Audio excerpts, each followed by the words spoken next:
candidate যখন হয়ে গেলে ক্যান্ডিডেট আমাদের মূল দাদা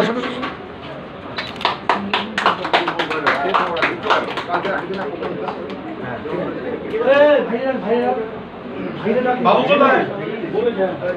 বাবু এই তো ভাইরে ডাক না হ্যাঁ তুই ভিতরে আসো হ্যাঁ আরে ভিতরে বাইরে বসে পড়ে যাচ্ছি না এতক্ষণ বসে নি